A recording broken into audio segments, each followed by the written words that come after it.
Yuk jadi bagian dari dakwah kami. Dukung operasional dakwah dan sosial kami, raih pahala amal jariah yang terus mengalir sampai hari kiamat. Assalamualaikum warahmatullahi wabarakatuh. Alhamdulillah wassalatu wassalamu ala rasulillah. Segala puji dan puja kehadirat Allah subhanahu wa ta'ala, juga salawat dan taslim kepada Nabi besar Muhammad sallallahu alaihi wa ala alihi wa sahbihi wasallam. Lanjutkan berdabu kita teman-teman sekalian, Sahih Targhib Tarhib, dan kita masih dalam kitab sedekah. Bab ke-9-nya, anjuran dan dorongan bersedekah. Berikut keterangan tentang sedekah orang yang pas-pasan dan orang yang sedekah dengan apa yang tidak diinginkan. Kita akan masuk hadis ke-7 pada bab ini. Saya langsung saja bacakan. Hadis ke-7 dengan sanad sahih, urutan 862 dari awal belajar berbunyi. Dari Abu Hurairah radhiyallahu anhu, dia berkata, Rasulullah sallallahu alaihi wasallam bersabda, "Baina rajulun fi falatin minal ard, fasami'a sawtan fi sahabah. اسقي حديقة فلان فتنحى ذلك السحاب فأفرغ ماءه في حرة فإذا شرجة من تلك الشراج قد استوعبت ذلك الماء كله فتتبع الماء فإذا رجل قائم في حديقته يحول الماء بمسحاته فقال dalam kurung lahu ya Abdullah masmuk qala fulan للاسم الذي سمع في السحابة فقال له يا عبد الله لما تسألني عن اسمي قال إني سمعت صوتا في السحاب الذي هذا ماؤه يقول اسقي حديقة فلان لاسمك فما تصنع فيها قال أما إذا قلت هذا فإني أنظر إلى ما يخرج منها فأتصدق بثلثه وآكل أنا وعيالي ثلثا وأرد فيها ثلثه. Artinya, manakala seseorang laki-laki berada di tanah yang sepi, dia mendengar suara di awan. Tiba-tiba di awan ada suara terdengar, siramilah ladangnya si fulan. Lalu awan itu bergerak dan menumpahkan airnya di tanah berbatu hitam. Ternyata salah satu parit telah menampung semua air itu. Lalu laki-laki itu mengikuti air tadi atau arah air. Ternyata ada seseorang laki-laki di sebuah kebunnya yang berusaha membelokkan arah air dengan gayungnya. Dia bertanya, orang ini bertanya kepada pemilik kebun, "Wahai hamba Allah, siapa namamu?" Lalu dia menjawab, "Fulan." Nama didengarnya dari suara di awan tadi. Maka orang yang tadi datang ini, yang mendengar suara dari awan, bertanya lagi kepada pemilik kebun. Pemilik kebun bertanya kepada dia, "Mengapa engkau menanyakan tentang namaku, wahai hamba Allah?" Maka yang bertanya mengatakan, "Sungguhnya aku telah mendengar suara di awan di mana airnya adalah yang mengalir ini. Suara itu mengatakan, siramilah kebun fulan dan menyebutkan namamu. Apa yang kamu lakukan dengan kebunmu ini?" Maka pemilik kebun berkata atau menjawab, "Karena kamu telah berkata demikian, maka aku akan menceritakan bahwa aku melihat hasil kebunku. Semua hasilnya aku lihat atau kumpulkan. Lalu aku sedekahkan sepertiganya, aku makan sepertiganya bersama keluargaku, dan aku mengembalikan sepertiganya sebagai benih kepadanya." Diriwayatkan oleh Imam Muslim. Hadis ini teman-teman sekalian adalah hadis yang agung dalam masalah bab sedekah. Bagaimana banyak di antara muslimin yang belum menanamkan keyakinan dalam hatinya kalau pasti orang yang bersedekah akan dibalas oleh Allah subhanahu wa ta'ala. Tidak ada keraguan dalam masalah itu. Dari awal kita bahas bab atau kitab sedekah ini, saya selalu mengulang-ulangi surah Saba, surah nomor 34, ayat 39-nya. Ada potongan ayat di ayat 39 surah Saba ini, Allah subhanahu wa ta'ala berfirman, "Wa ma anfaqtum min syai'in fahuwa yukhlifu." Apapun yang kalian infakkan di jalan Allah, maka dia pasti akan menggantinya. Jadi tidak ada sama sekali yang diragukan dalam masalah ini. Dan Nabi SAW berkata kepada seorang sahabiat, "Jangan kau menahan, maka Allah pun menahan nanti karunia-Nya kepadamu." Ya. Jadi oleh karena itu kita harus menanamkan dalam diri kita, teman-teman, sedekah itu pangkal kaya. Sedekah itu penyebab datangnya rahmat Allah. Sedekah itu melimpah pahalanya. Jadi sudah mendapatkan harta kebutuhan dunia kita, mendapatkan pahala, bahkan sedekah banyak menyelamatkan dari mara bahaya. Bukankah Nabi SAW sudah mengatakan, "Da'u mardakum bis sadaqah," obati orang-orang yang sakit dan kalian dengan bersedekah. Ya. Jadi Nabi SAW bukan hanya menyuruh berobat dengan obat, tapi juga suruh obat, menyempurnakan pengobatan tersebut dengan bersedekah. Jadi ini karunia yang sangat besar sebenarnya, ilmu yang sangat besar, teori yang sangat besar yang Allah Subhanahu wa taala mudahkan buat kita. Yang Allah Subhanahu wa taala mudahkan buat kita. Tinggal kita mau menjalankan resep ini atau tidak. Demi Allah teman-teman sekalian, praktikin. Anda akan lihat hasilnya. Tidak akan mungkin Allah dan Rasulnya salah dalam menjanjikan sesuatu. Ya. Kalau Allah sudah mengatakan apapun yang kalian infakkan pasti akan digantikan, selesai. Pasti akan digantikan. Dan juga Nabi SAW mengatakan, "Ma naqasa malu min sadaqah." Tidak ada harta yang berkurang karena dikeluarkan bersedekah. Tidak mungkin gitu. Tapi dia akan bertambah ya. Dia akan terus bertambah. Baik. Dari kisah ini kita bisa lihat, ya, saya kembali coba merangkah lagi kembali kisahnya. Jadi dikisahkan oleh Nabi SAW ada seseorang lagi di tanah gersang.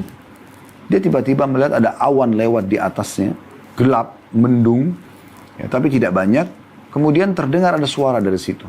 Sebagian ulama hadis mengatakan adalah suara malaikat, ya, yang ditugaskan oleh Allah SWT.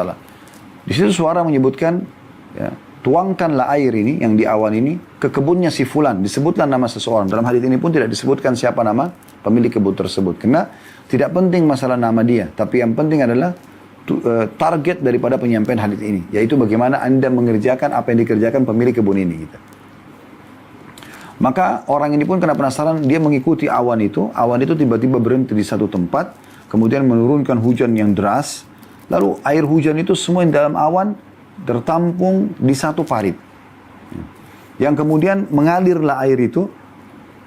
Dan orang yang tadi mendengar suara dari awan ini mengikuti alur air itu. Kemana arahnya? Dia menemukan air itu terarah ke satu kebun. Dan di situ ada pemilik kebun yang sedang mengarahkan air ini. Gitu kan, agar merata di seluruh kebunnya gitu. Akhirnya orang ini penasaran, lalu dia bertanya kepada pemilik kebun, siapa nama Anda? Dia menyebutkan nama saya Fulan. Di hadis ini pun tidak disebutkan namanya, cuma dikatakan Fulan gitu kan. Lalu pemilik kebun penasaran, dia bilang, kenapa kau tanya nama saya? Maka orang yang tadi mengikuti suara di awan dan mengikuti alur air ini sampai di kebunnya pemilik kebun ini, lalu dia mengatakan, sungguhnya tadi aku melihat ada awan, aku mendengarkan ada suara, yang di suara itu mengatakan, tuangkanlah air hujan ini kepada kebunnya si Fulan, dan namamu yang disebut, makanya saya tanya nama kamu ini, benar nggak tadi seperti yang saya dengar di awan? Ternyata benar gitu. Maka saya ingin tanya, apa yang kau lakukan dengan kebunmu, sampai bisa air khusus awan datang, turun hujan untuk kamu saja. Kebun-kebun lain ini tidak, ini kena cuma di parit itu saja, kemudian mengarah ke kebun itu saja gitu. Maka dia mengatakan, karena kau sudah bertanya, kata pemilik kebun, maka aku akan jawab. Ketahuilah hasil kebun ini. Hasilnya, hasil panennya. Ya, hasil jeripaya Anda, gaji Anda. Hasil kebun ini, aku langsung bagi 3. Sepertiganya yang paling pertama adalah sedekah. Ini dulu nih, sedekah dulu. Kemudian sepertiga lagi, aku gunakan untuk memenuhi kebutuhanku dan keluarga juga anak-anak. Sepertiga lagi aku kembalikan untuk tambahan modal gitu. Untuk mengelola, membiayai kebun ini. Jadi dari riwayat ini teman-teman kita bisa lihat bahwasanya yang membuat orang ini diutuskan oleh Allah Subhanahu wa taala secara khusus awan, ada air yang bisa menyuburkan kebunnya yang tidak masuk di akal manusia, karena tidak mungkin orang mendatangkan awan tiba-tiba dan menurunkan hujan kecuali dengan izin sang pencipta Allah Subhanahu wa taala. Maka Allah memberikan hanya karena dia bersedekah dari sepertiga hartanya. Bahkan dia juga masuk dalam sedekah khusus pada saat dia keluarkan sepertiga untuk keluarganya. Tinggal sepertiga saja yang dia gunakan untuk kebutuhan kebunnya tadi.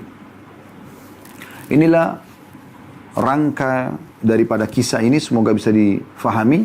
Tinggal kita coba mengorek mutiara dari hadis ini.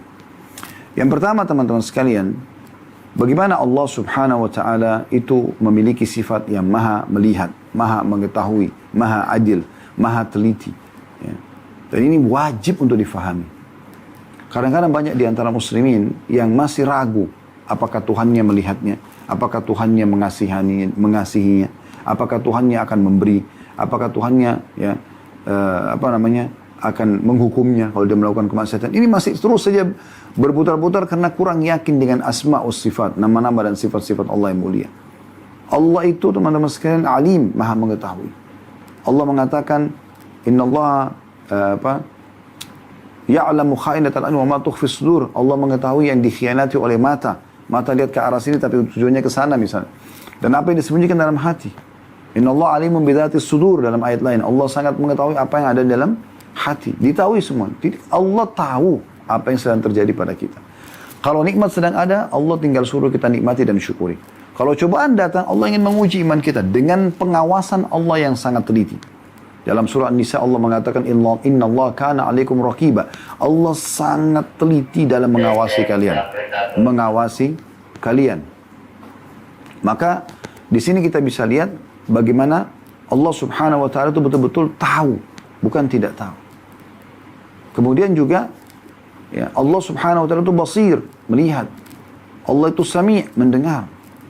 Bagaimana kalau Anda tahu ada seseorang yang mengawasi Anda, dia melihat Anda.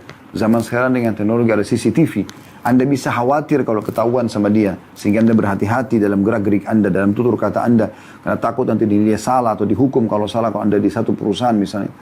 Bagaimana seseorang tidak yakin dengan Allah Azza wa Jalla? Allah Maha Mulia, Allah Maha Mengetahui. Dan ini harus dibangun di atas pondasi keyakinan.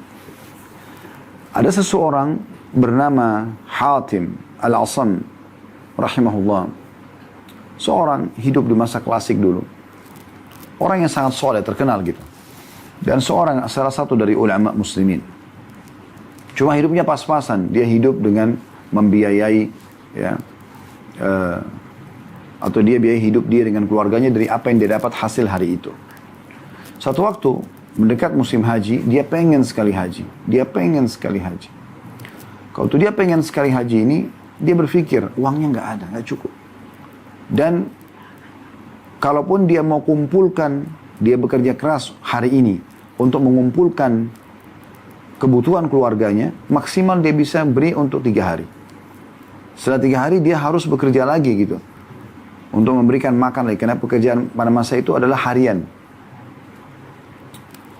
Maka dia pun berpikir bagaimana caranya. Sambil satu waktu dia berdoa kepada Allah SWT. Satu rumah dia dengan anak-anak perempuannya sama juga istrinya.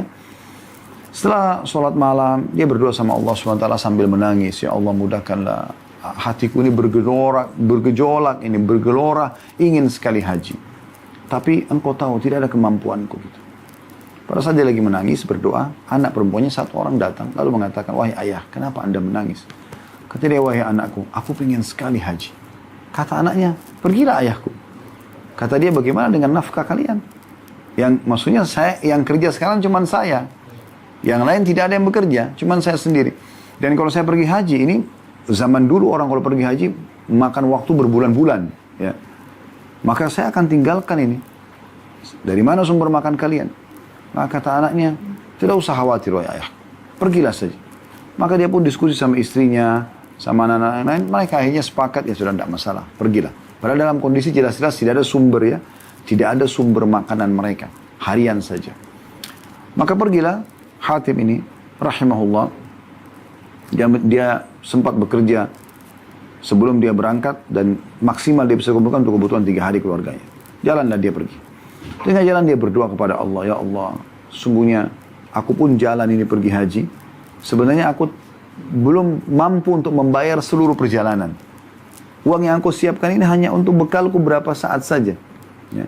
Ikut kafilah rombongan, tapi bekal makanannya hanya untuk hari itu saja. Nggak ada lagi gitu. Yang ditinggalkan buat keluarganya hanya untuk 3 hari maksimal. Subhanallah, Allah kabulkan doanya. Karena kekuatan keyakinan dia, Allah kabulkan doanya. Apa yang terjadi? Tiba-tiba pemimpin kafilah itu disengat oleh kalajengking.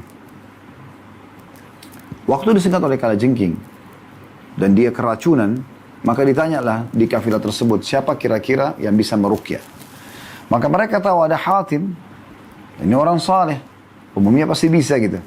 Dipanggillah Hatim, kemudian dimintalah ruqyah. Subhanallah, dengan kuasa Allah dia meruqyah dengan beberapa ayat Al-Quran, sembuh tiba-tiba orang itu.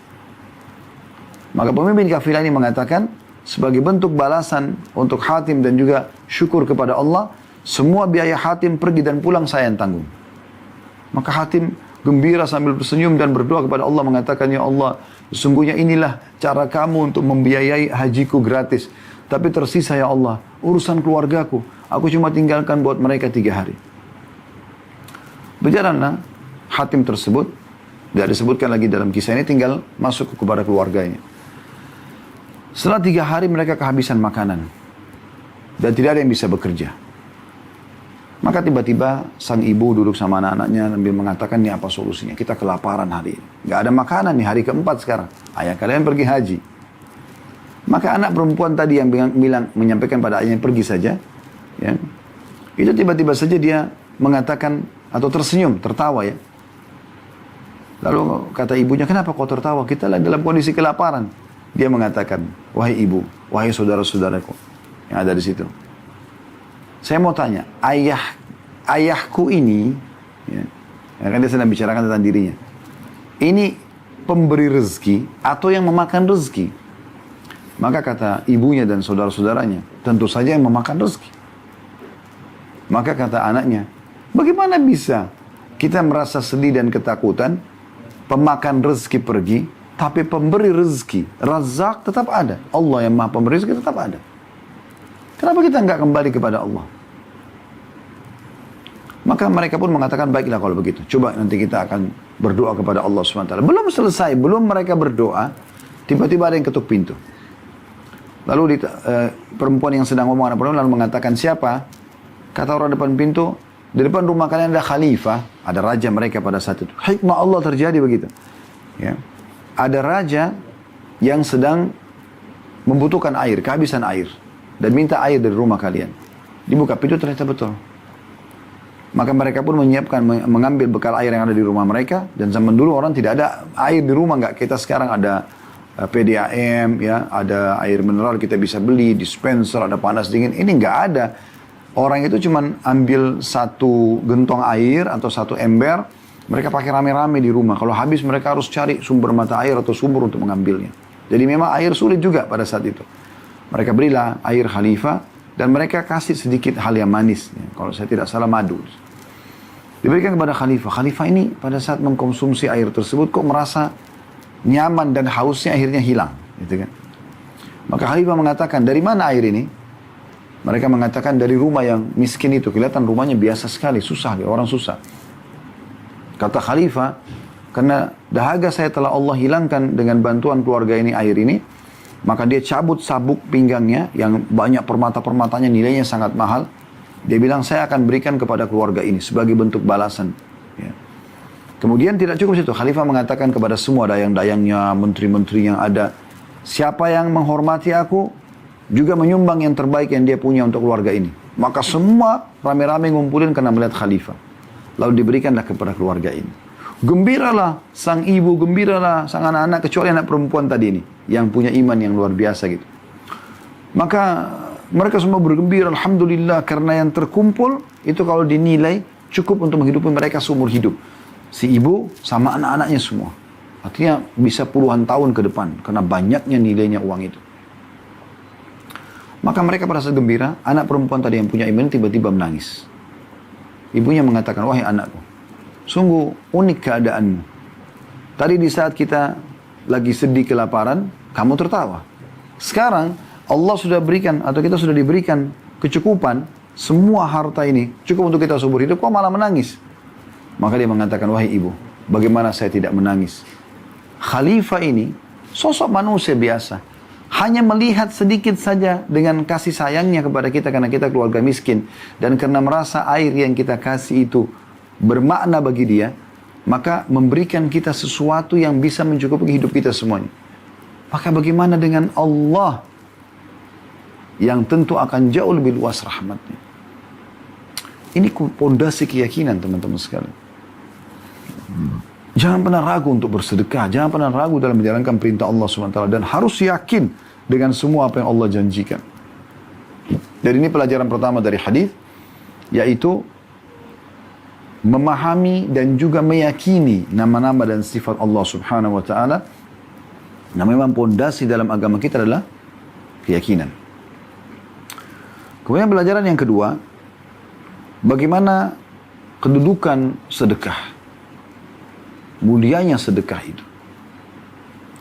Sampai-sampai karena orang ini rutin bersedekah dan tidak tanggung-tanggung ya, sepertiga dari pendapatan dia untuk sedekah.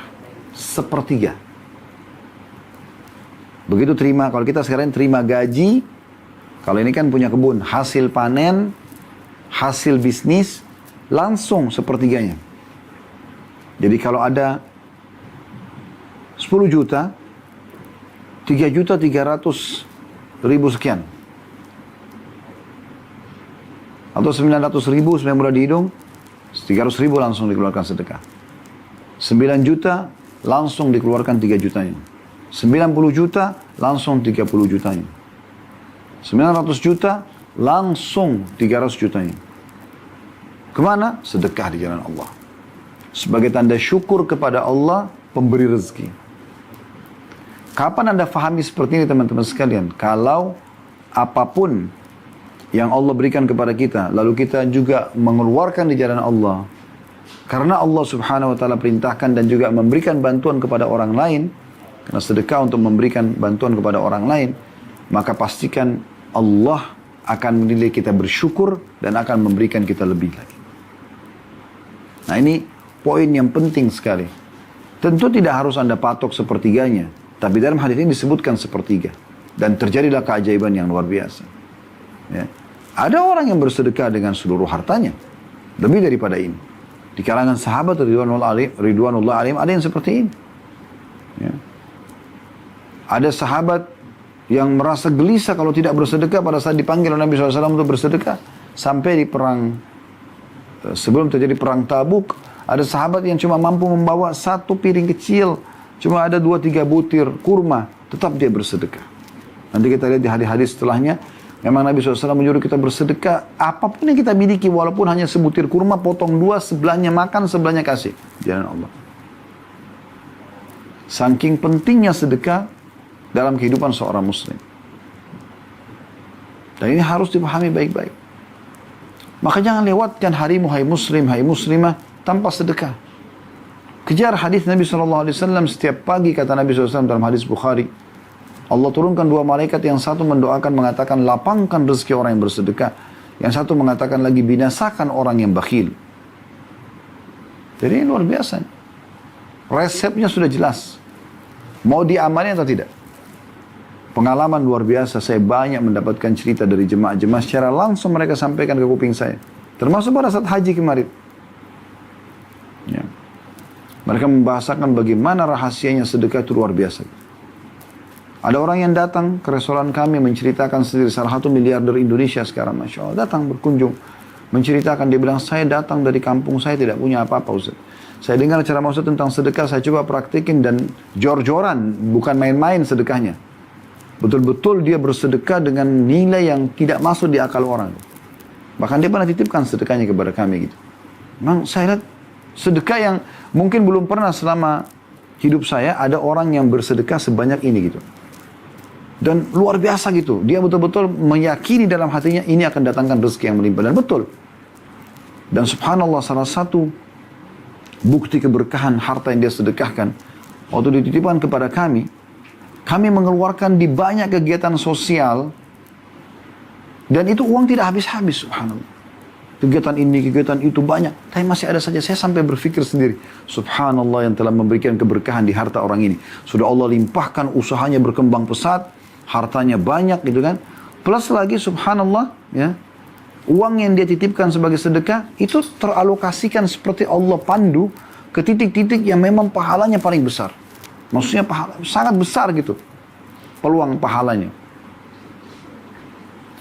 Maka ini resep teman-teman sekalian. Anda mau 10%, mau 20%, 30%, 50% terserah. Atau misalnya Anda mau sedekah saja. Seadanya, nggak apa-apa. Yang penting sedekah. Dan ikuti keyakinan sedekah ini akan memberikan balasan. Ini investasi. Teman-teman saya mau ajak begini berpikir rasional. Kalau seandainya ada orang yang mengatakan kepada Anda, ini saya punya perusahaan, saya punya bisnis nih. Bisnis saya ini sudah jalan, menguntungkan. Siapa yang investasi ke saya, dia akan terima setiap bulan 10%. Saya yakin orang akan ikut. Kasih 100 juta, 1 bulan datang 10 juta. Kasih 1 miliar, 1 bulan datang 100 juta. 10 miliar, datang 1 miliar. Siapa yang tidak mau? Duduk manis di rumah, dikerjakan, dibisniskan uang tersebut, dapat untung. Bagaimana kalau 20%? Bagaimana kalau 30%? Bagaimana kalau 40%? Bagaimana kalau 50%? Anda investasikan 50 juta, dapatnya 25 juta. Setengahnya langsung, 50%. 1 miliar dapat 500 juta. Apalagi kalau sudah kita bicara 60-70%, pasti orang semua tergiur. Gitu kan? Terlebih lagi kalau memang orang itu lembaganya resmi, terjamin. Pasti kita mau. Teman-teman sekalian, Tuhan kita Allah yang Maha Pemurah dan Maha Pengasih menjanjikan kepada kita gantinya itu tidak main-main. Ya. Minimal 10 kali lipat. Bahkan bisa sampai 700 kali lipat dan kelipatan-kelipatan yang banyak. Yang dipahami oleh Utsman bin Affan radhiyallahu anhu pada saat sebagian orang-orang Yahudi menahan produknya untuk dibeli dan mereka mau jual mahal di Madinah. Beliau tidak mau. Pada saat negosiasi ada yang sampai menawar sampai 50%. Dia tidak mau. Lalu orang Yahudi yang sempat mengatakan, "Hai Utsman, apa kau sudah gila? Siapa yang mau beli dari kamu lebih dari 50%?" Mau keuntungan seketika pada saat itu. Maka dia mengatakan, kalian mau tahu siapa? Dia panggil semua umat Islam. Dia suruh pegawainya panggil umat Islam di Madinah. Karena pada saat itu orang Yahudi dan orang munafik menahan produk dan menaikkan harganya. Sehingga muslimin terganggu. Maka dia panggil seluruh muslimin lalu dia mengatakan, bersaksilah wahai muslimin, ini semua wakaf buat kalian. Ambil. Ambil, ini hadiah. Hibah buat kalian. Maka mereka semua mengambil sehingga rumah-rumah muslimin di Madinah sebulan tidak butuh lagi untuk belanja. Akhirnya harga pasar jadi turun. Lalu dia balik kepada orang-orang Yahudi dan orang munafik sambil mengatakan, apakah kalian tahu siapa yang akan memberi dari saya lebih dari 50%? Maka mereka mengatakan, apalagi yang kau akan jual? Sudah habis semuanya. Dia mengatakan, Allah menjanjikan minimal 10 kali lipat. Bahkan sampai 700 kali lipat. Tidak ada yang bisa memberikan Anda balasan investasi Anda seperti Allah Subhanahu wa taala. Sampai Allah mengatakan, "Man dzalladzi yuqridullah qardan hasanan fayudha'ifu lahu adha'afan katsira." Siapa yang mau meminjamkan di jalan Allah, maka Allah akan balas dengan kelipatan-kelipatan yang banyak. Resep kaya, coba sedekah. Tidak usah peduli. Jangan pikir, oh rekening saya berkurang. Enggak, akan terisi. Berulang kami praktekin teman-teman sekalian. Kuasa Allah. Gitu. Kayak tidak masuk akal uang-uang yang datang itu. Melimpah luar biasa gitu. Dengan pengeluaran sedikit saja. Maka ini pesan penting daripada hadis ini. Ini mutiara yang kedua yaitu bersedekah.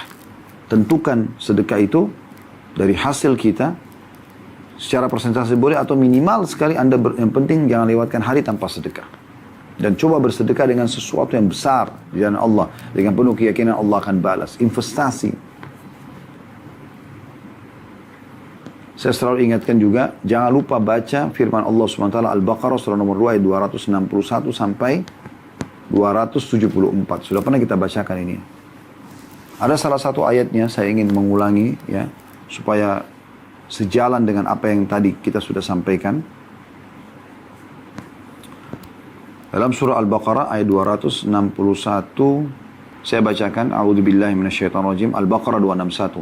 Mathalul ladzina yunfikuna amwalan fi sabilillahi kamathali habbatin anbatat sab'a sanabila fi kulli sumbulatin mi'atu habbah.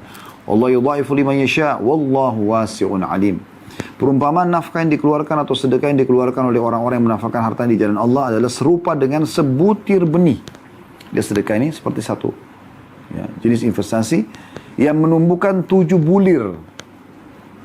Pada tiap-tiap bulir ada 100 biji. Ya, jadi berapa ini? 1 bulir, 100 biji. Ada 7 bulir, berarti berapa? 700. Coba dari 1. Coba bayangkan. Lalu Allah mengatakan, dan Allah melipat gandakan ganjaran bagi siapa yang dia kehendaki. Dan Allah maha luas karuniahnya. Allah bisa memberikan Anda harta yang di luar akal Anda. Bahkan bukan mustahil Anda menjadi orang paling kaya di dunia. Lagi maha mengetahui. Semoga Allah menjadikan kita orang yang betul-betul meyakini ini. Dan juga Allah jadikan kita ini sebagai contoh. Bagi orang-orang ternyata betul dengan sedekah. Allah berikan seperti ini. Baik, mutiara yang ketiga. Adalah anjuran agar juga membiayai keluarga. ya, istri, anak. Jadi jangan juga sibuk bersedekah di luar lalu melupakan mereka. Nah, ini juga termasuk sedekah yang besar. Tadi saya bilang sedekah khusus ya untuk mereka.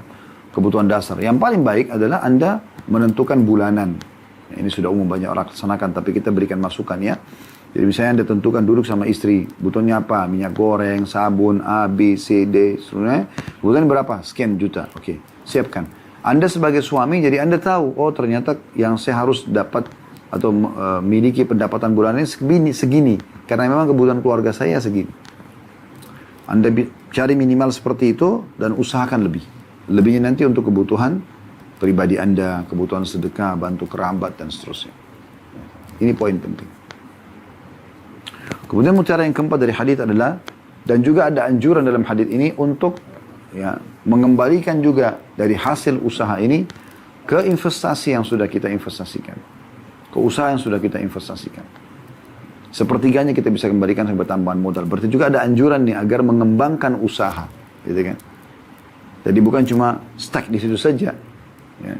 Vakum di situ, tapi kita kembangkan. Kita kembangkan. Ya. Ini poin juga kita bisa ambil daripada hadis ini.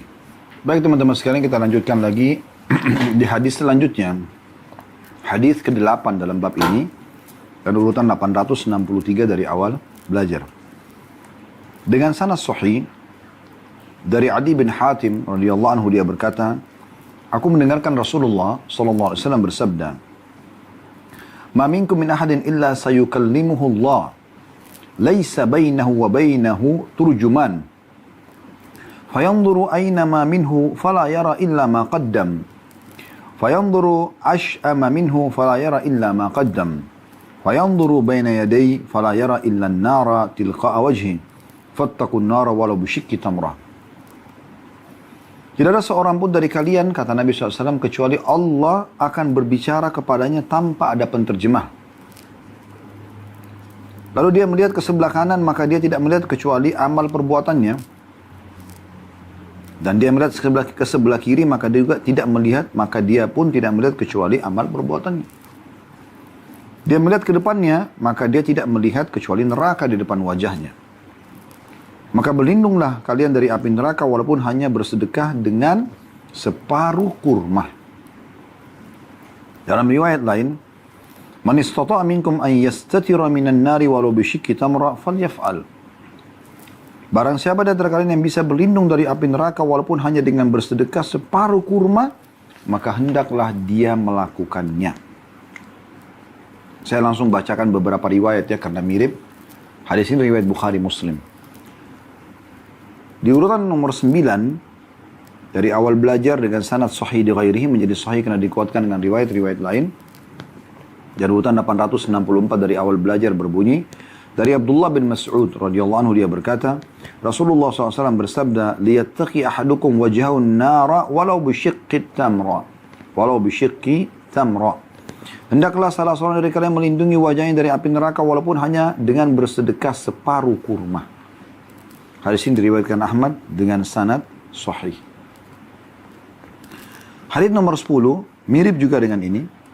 Dengan sanad hasan di ghairihi, menjadi hasan karena dikuatkan dengan riwayat-riwayat lain. Dan urutan 865 dari awal belajar berbunyi dari Aisyah radhiyallahu anha, dia berkata, Rasulullah sallallahu alaihi wasallam bersabda, "Ya Aisyah, ya Aisyatu, saya ulangi, ya Aisyatu, istatiri minan nari walau bisyikki tamra. فإنها تصد من الجائع مصدها من الشبعان." Wahai Aisyah, berlindunglah dari api neraka walaupun hanya dengan bersedekah separuh kurma, karena ia menutupi hajat bagi orang yang lapar sebagaimana menutupi hajat orang yang kenyang. 3 buah urutan hadis ini dari nomor 8 sampai nomor 10 yang kurang lebih tujuannya sama, yaitu menyampaikan tentang pentingnya sedekah walaupun hanya dengan separuh kurma. Kita coba ambil mutiara-mutiara hadis. Yang pertama, ada penjelasan dari hadis nomor 8 bahwasanya tidak ada seorang pun di antara kita kecuali akan berbicara dengan Tuhannya berdua. Dan ini wajib diimani apa adanya. Tidak boleh ada keraguan sedikit pun kalau kita akan bertemu dengan Tuhan kita. Allah menyebutkan di akhir surah Al-Kahfi, dan kita dianjurkan baca di hari Jumat dan malam Jumat, "Man kana yarju liqa'a rabbih falyamal amalan shalihan wa la yusyrik bi'ibadati rabbih ahada." Siapa yang berharap bertemu dengan Tuhannya, maka dia berbuat amal saleh dan jangan menyekutukan Allah dengan sesuatu apapun.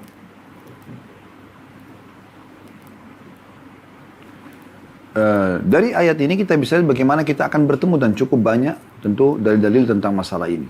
Tapi yang jelas kita harus yakin bahwasanya kita akan bertemu dengan Allah SWT. Dalam riwayat lain, kata Nabi SAW, kalian akan melihat Tuhan kalian pertama kali di mahsyar dalam bentuk cahaya yang sangat, atau nampak seperti cahaya terang di bulan purnama. Ya. Jadi memang belum bisa melihat Allah SWT. Allah akan dilihat nanti pertama kali di surga, oleh ahli surga sebagai nikmat terbesar di surga. Sebagaimana dijelaskan juga dalam hadis-hadis Nabi SAW. Beliau mengatakan bahwasanya nanti pada hari kiamat, setelah ahli surga semua masuk ke dalam surga, maka Allah Subhanahu wa taala berfirman kepada para ahli surga, "Apakah kalian sudah puas dengan apa yang aku berikan?" Maka mereka spontan semua mengatakan, "Ya, kami mau nikmat apa lagi ya Allah? Kami mau apa lagi setelah Engkau selamatkan kami dari neraka dan Engkau masukkan kami ke dalam surga?" Maka pada saat itu kata Nabi SAW, Allah mengangkat hijabnya, pembatas antara dia dengan hamba-hambanya. Maka mereka pertama kali melihat Allah Subhanahu wa taala, dan mereka serentak semua mengatakan ahli surga, setelah mereka nikmati istana, dayang-dayang, kebun-kebun dan segala macam fasilitas surga yang luar biasa, maka mereka mengatakan tidak ada nikmat mengalahkan nikmat melihat wajahmu yang mulia. Maka Allah pun memperlihatkan dirinya kepada mereka setiap pagi dan petang. Dan ada doa yang diajarkan Nabi SAW dalam tahiyat atau sebelum salam di tahiyat terakhir ya. Di antara potongan doa adalah wa as'aluka laddatan nadhara ila wajhik. Ya Allah, aku meminta kelezatan melihat wajahmu. Nah ini nanti di surga insyaAllah. Kalau ahli neraka tidak akan melihat Allah Subhanahu wa taala, karena ini nikmat paling besar di surga. Nah di sini kita imani bahwasanya Allah Subhanahu wa taala akan bertemu dengan kita kemudian berbicara. Ya, cuma memang di mahsyar itu masih ada hijabnya. Ya. Cuman kita akan berbicara dengan Tuhan kita tanpa ada penterjemah, karena Allah Subhanahu wa taala memahami semua jenis bahasa. Semua jenis bahasa, ya. Ini yang pertama pelajarannya. Jadi kita imani tentang pertemuan kita dengan Allah Subhanahu wa taala.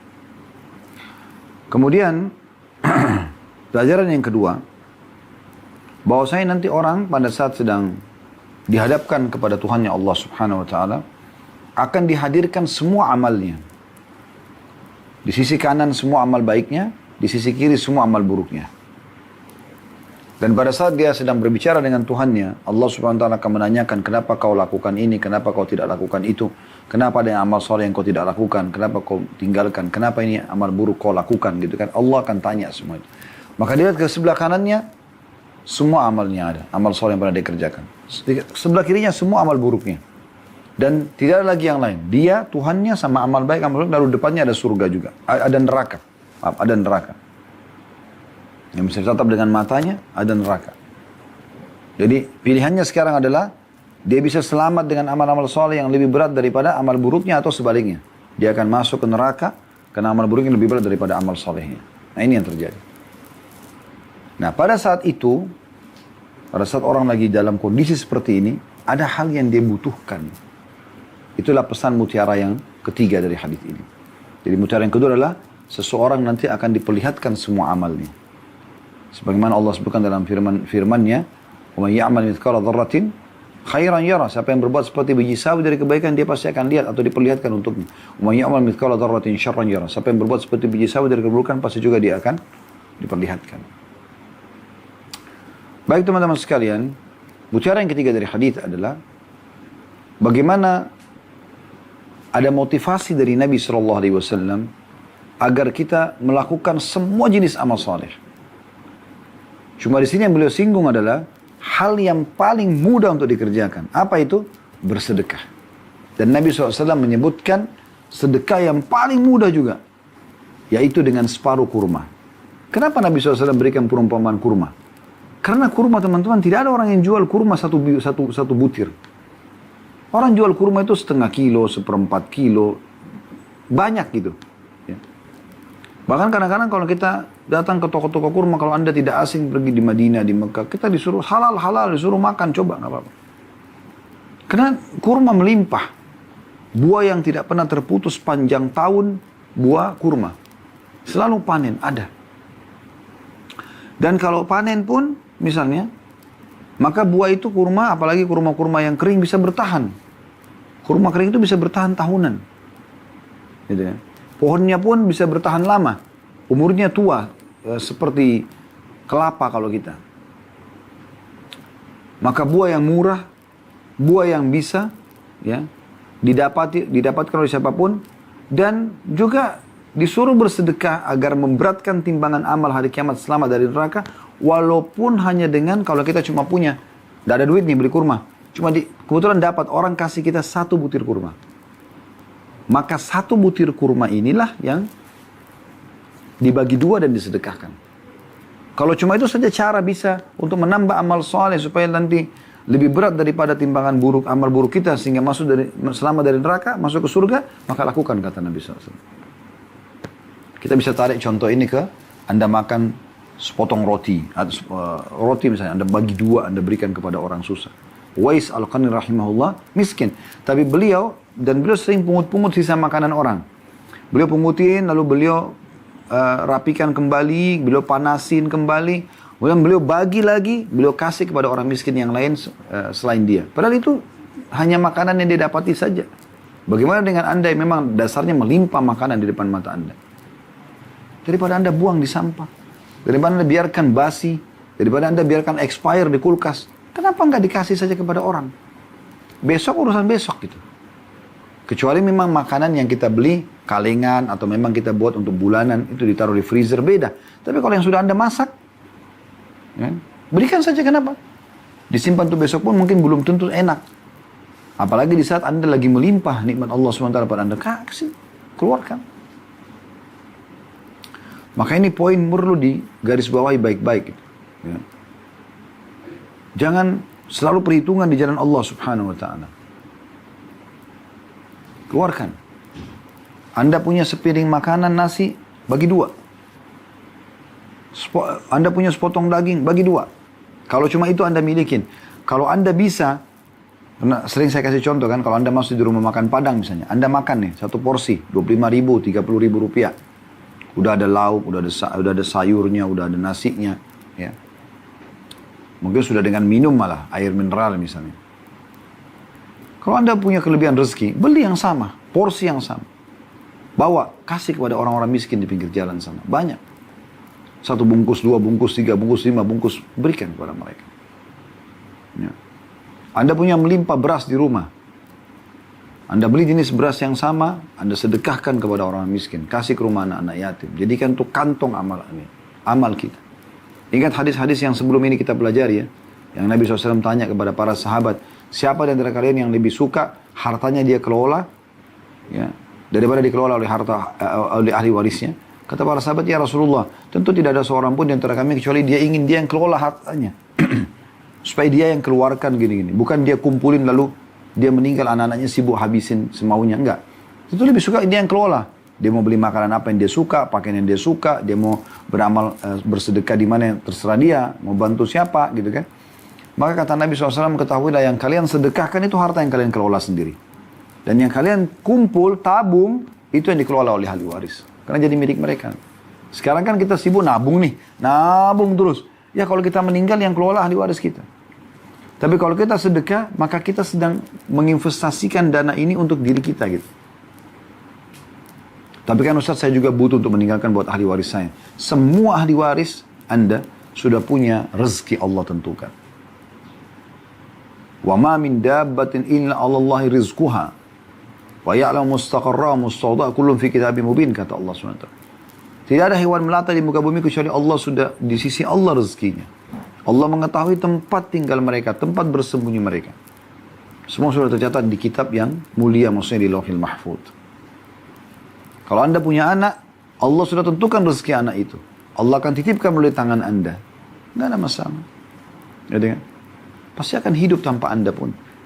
Kalau kita ambil hal terburuk, seseorang muslim misalnya, dia meninggal, istrinya juga meninggal. Tabrakan misalnya. Anaknya masih kecil. Siapa yang akan urus anak itu? Tuhannya. Allah Subhanahu wa Ta'ala.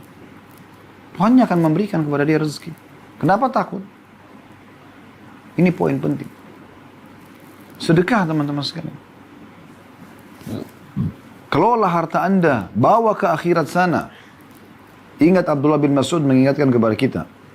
Ingat statement ini selalu. Siapa di antara kalian yang bisa meletakkan hartanya di langit, letakkanlah. Karena tidak akan dijangkau oleh tangan pencuri dan juga tidak akan dimakan oleh rakyat. Maksudnya sedekah. Keluarkan. Yang kita keluarkan di jalan Allah itu kita akan panen nanti. Itu pelajaran yang bisa kita ambil dari hadis ini. Ya. Jadi pelajaran yang ketiga, yaitu bersedekah. Beratkan timbangan amal walaupun hanya dengan separuh kurma saja. Dan sudah kita panjang lebar tadi jelaskan masalah itu. Kemudian kita tambahkan mutiara yang keempat, tapi ini diambil dari potongan hadis yang ke-10. Sebab juga Nabi SAW menyuruh kurma selain mudah didapat, murah harganya. Nabi SAW sebutkan di sini. Fa'innaha tasuddu minal ja'i masaddaha minasyaba'an. Karena sesungguhnya kurma itu akan menutupi hajat bagi orang yang lapar. Sebagaimana menutupi hajat orang yang kenyang. Maksudnya, kurma itu murah, mudah dijangkau, dan mengenyangkan. Nutrisinya cukup. Mencukupi. Kurma itu luar biasa gitu. Makanya Nabi SAW mengatakan bagi orang yang puasa ya, sebaik-baik makanan bagi orang yang berbuka puasa adalah kurma. Padahal kita seharian belum minum, belum makan, kurma yang disuruh. Dan sebaik-baik makanan orang mukmin pada saat sahur adalah kurma. Kurma terus. Maka kurma ini jangan dimakan pada saat buka puasa saja. Dan jangan mengatakan, oh itu kan di negara Arab kalau setiap saat makan kurma. Anda pun bisa setiap saat makan kurma. Kenapa Anda tidak rutinkan kurma ini menjadi cemilan Anda? Buah mulia, buah yang Allah siapkan di dunia, mudah didapatkan, dan dijadikan perumpamaan dalam sedekah ini. Juga di sini dipastikan, ya, dia bisa menghilangkan lapar. Kalau kita kasih ke orang miskin dan dia makan kurma, itu sudah cukup menutupi kebutuhan hilangnya laparnya. Sebagaimana juga bisa mengenyangkan kalau mau dijadikan sebagai bahan yang mengenyangkan. Apalagi kalau Allah mudahkan rezeki buatan Anda bisa mengkonsumsi kurma ajwa Madinah setiap hari 7 butir. Masih ingat hadis Nabi SAW? Siapa yang mengkonsumsi ajwa Madinah 7 butir, maka dia akan selamat dari semua racun dan juga sihir. Semua racun, aman. Jaminan dari Nabi SAW. Lalu kenapa nggak makan kurma? Mudah dijangkau. Di Indonesia juga sekarang sudah merata dijual di mana-mana. Di kota Anda tidak ada, Anda pesan dari kerabat dan teman-teman Anda di kota-kota lain. Kami ada di toko jual kurma, sangat mudah mendapatkannya. Di mana-mana Anda bisa dapatkan. Kami bisa beli setiap saat. Dan juga harganya sangat murah. Anda mau yang paling murah ada, sampai yang mahal pun ada. Tapi yang paling mahal, kurma ajwa. Mungkin antara 300 sampai 500 ribuan harganya kalau pun yang sangat bagus gitu. 1 kilo. 1 kilo itu kalau Anda makan 7, pengalaman kami ya, kalau Anda makan 7 butir per hari, mungkin bisa bertahan antara 8 hari sampai 9 harian. Artinya sepertiga hidup Anda 1 bulan terpenuhi itu dengan 1 kilo. Tapi kalau Anda mau cari kurma yang 50 ribu per kilo, 100 ribu per kilo, ada semua. Ada kurma-kurma yang dari Mesir 1 dus 10 kilo. 10 kilo harganya 250 ribu. Jadi 25 ribu 1 kilo. Bagus kualitasnya, cukup. Gitu kan? Kalau itu cuma itu kemampuan. Konsumsi kurma, kenapa nggak konsumsi print? Ini bagian daripada hal yang dianjurkan. Dan bukan cuma di dunia. Kalau Anda baca dalam surah Ar-Rahman, penjelasan tentang pohon-pohon di surga, Allah sebutkan nakhl, salah satunya adalah pohon kurma. Pohon kurma. Jadi ini ada anjuran memang. Selain memang ini adalah makanan Nabi SAW, gitu kan? Dan juga berhubungan dengan bahasan kita di sini. Jadi kalau kita bagikan kurma kepada orang-orang yang miskin, orang yang kelaparan, itu kurma bisa menutupi lapar mereka. Semua bermanfaat. Subhanakallah wa bihamdika. Asyhadu an la ilaha illa anta astaghfiruka wa atubu ilaik. Wassalamualaikum warahmatullahi wabarakatuh.